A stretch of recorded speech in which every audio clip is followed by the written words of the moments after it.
Good morning students, welcome on my channel let's study with Sheetal ma'am.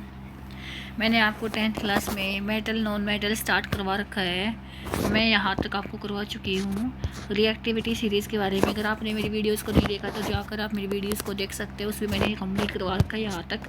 आज हम आगे पढ़ते हैं how do metals and non metals react, कि metal और नॉन मेटल की कैसे रिएक्शंस होती हैं।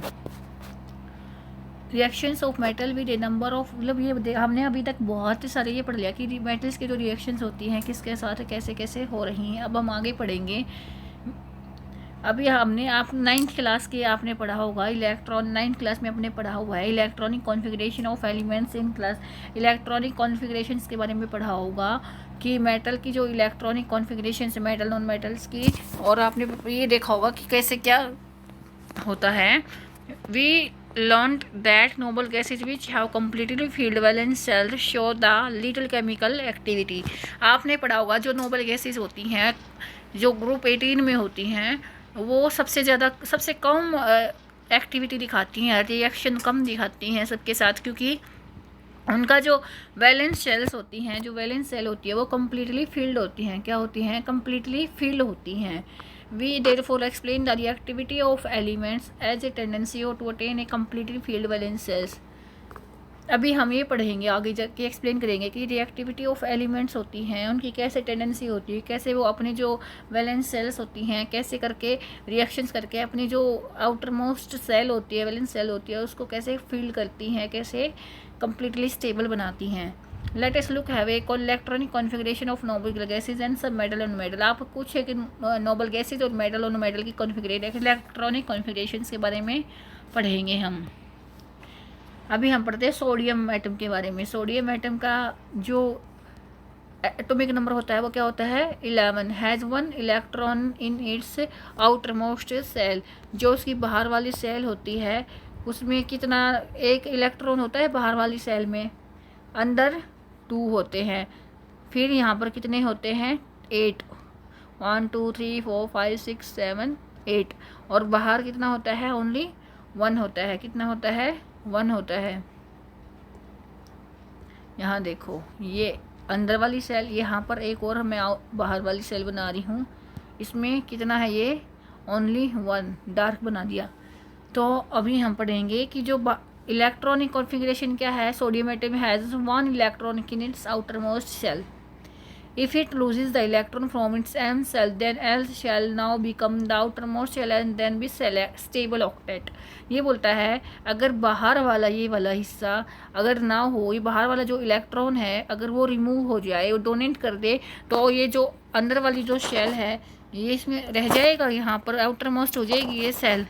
ये 8 है, जो 6 2 8 हो गई, और ये हो जाएगी इसकी स्टेबल कॉन्फ़िगरेशन। क्या हो जाएगी? अब स्टेबल कॉन्फ़िगरेशन हो जाएगी 2, यहाँ 8, यहाँ पर 2 और 8 हो जाएंगे 10 जो सोडियम होगा, और उसकी इलेक्ट्रॉनिक कॉन्फ़िगरेशन क्या हो जाएगी? स्टेबल हो जाएगी। ये वैलेंस सेल बन जाएगी बाहर वाली, ये क्या है?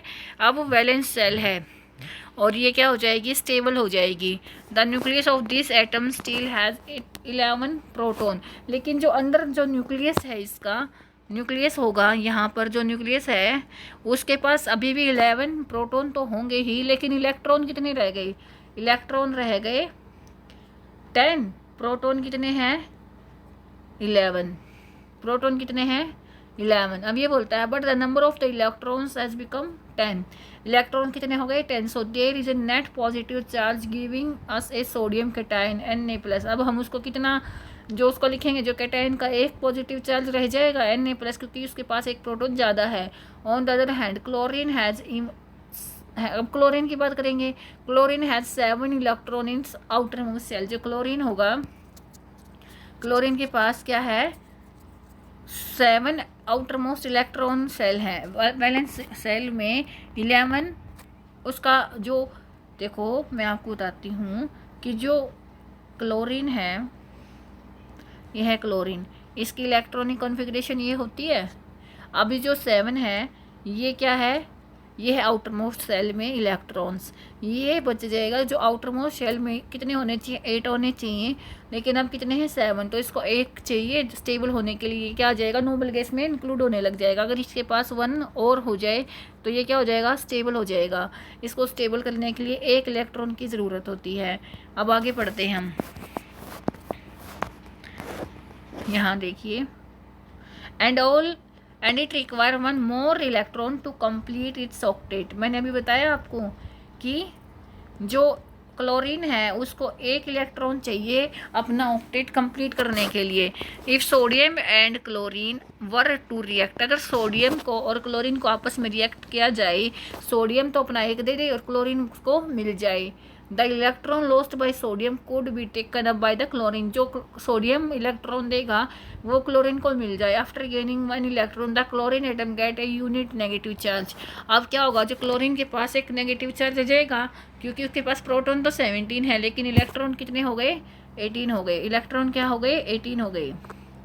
यहाँ देखिए, क्लोरीन के पास टोटल कितना था पहले, 17, लेकिन अगर 1 मिल गया तो उसके पास कितने हो जाएगा, इलेक्ट्रॉन कितने हो गए, 18, और प्रोटॉन कितने हैं, 17। प्रोटॉन कितने हो गए, 17। इसी वजह से इसको हम क्या करेंगे, Cl+ कर देंगे। This given us as chlorine Cl negative करेंगे हम इसको, क्योंकि इसको 1 इलेक्ट्रॉन मिला है, इसको 1 इलेक्ट्रॉन मिला है। जो लूज़ करेगा उसको प्लस दे देंगे, जिसको मिल जाएगा उसको माइनस दे देंगे। These elements can have a give and take relation between them. इनमें एक रिलेशन बनता है, इन जो सोडियम और क्लोरीन का जो एटम में चेंजेस है, जो रिएक्शन आ रहा है ना, ये गिव और टेक, मतलब 1 दे रहा है और 1 ले रहा है इलेक्ट्रॉन को, ये एक रिलेशन बनता है सोडियम में और क्लोरीन में। देखो यहाँ पर सोडियम और क्लोरीन, सोडियम ने क्लोरीन को 1 एटम दिया तो कितना हो गया, क्लोरीन के पूरा ऑक्टेट कंप्लीट हो गया, और सोडियम का भी ऑक्टेट कंप्लीट हो जाता है। एक वैलेंस सेल जो बाहर वाली जिसमें 1 था वो लूज़ कर दिया, अंदर वाली वैलेंस सेल में 1 था उसका भी कंप्लीट हो गया। Sodium and chlorine gas being oppositely charged attract each other. Sodium और क्लोराइड आयन है जो क्लोरीन है आपस में अट्रैक्ट करेंगे, क्योंकि ये अपोजिट चार्ज के हो गए, and are held by strong electrostatic force of attraction. और इनके बीच में क्या होगा, एक strong electrostatic force of attraction, मतलब एक फोर्स होगी स्ट्रॉन्ग, कौन सी, इलेक्ट्रोस्टैटिक फोर्स होगी। और ये कैसे एग्जिट करेगा, सोडियम क्लोराइड आयन की तरह। कैसे बनेगा ये बन जाएगा सोडियम क्लोराइड, क्या बन जाएगा, सोडियम NaCl, क्या बनेगा, NaCl बन जाएगा। अभी बोलता है, it should be noted that sodium chloride does not exist as molecule. जो सोडियम हो रहे हैं, sodium chloride does not exist as a molecule but aggregate of oppositely charged ion. जो सोडियम क्लोराइड है वो मॉलिक्यूल की तरह नहीं एग्जिस्ट करेगा, नहीं रहेगा, बल्कि ये तो एक अपोजिट चार्ज आयन की तरह ही रहेगा। Let us see the formation of more ionic compounds. Magnesium chloride, अब मैग्नीशियम क्लोराइड के बारे में पढ़ते हैं हम। देखो, मैग्नीशियम की इलेक्ट्रॉनिक कन्फिग्रेशन क्या है, 2s2, बाहर कितने हैं 2, इसको 2 इलेक्ट्रॉन देने पड़ेंगे, इसके पास 2 इलेक्ट्रॉन ज़्यादा हैं, और क्लोरीन के पास क्या है, 1 की कमी है। तो इसके अगर 1 मिल जाए तो इसका भी ऑक्टेट कंप्लीट हो जाए, इसको 2 देने पड़ेंगे, इसको 1 लेना पड़ेगा। तो इसको क्या करेंगे हम, जो मैग्नीशियम है इसके हो ना 2 क्लोरीन के साथ रिएक्ट करवा देंगे, इसके दोनों इलेक्ट्रॉन चले जाएंगे, ये जो क्लोरीन है दोनों के दोनों, ये इससे 1 करके 1 ये ले लेगा, 1 ये ले लेगा, और कंप्लीट हो जाएगा, इसका भी ऑक्टेट और उसका भी ऑक्टेट कंप्लीट हो जाएगा। The compound formed in this manner by the transfer of electrons from a metal to a non metal are known as ionic compound. ये बोलता है कि जैसे ये मैनर है, ट्रांसफर ऑफ इलेक्ट्रॉन्स हो रहे हैं, इलेक्ट्रॉन कोई दे रहा है कोई ले रहा है, तो form a metal to a non metal, metal से नॉन मेटल भी बन रहा है, इसको क्या कहते हैं, आयनिक कंपाउंड कहते हैं। और क्या कहते हैं, इलेक्ट्रोवैलेंट कंपाउंड भी कहते हैं। Can you name the cation and anion present in MgCl2। आप इनके कैटायन और एनायन का MgCl2 में कौन सा कैटायन है कौन सा एनायन है बनाकर बता देना कि हाँ इसमें क्या है। ये आप मेरे जो कमेंट बॉक्स है उसमें ज़रूर लिखना कि कौन सा कैटायन बन रहा है और कौन सा एनायन बन रहा है, कौन दे रहा है और कौन ले रहा है इलेक्ट्रॉन्स को। आगे मैं आपको कल करवाऊँगी। तब तक के लिए मेरे चैनल को लाइक करना, शेयर करना और सब्सक्राइब करना।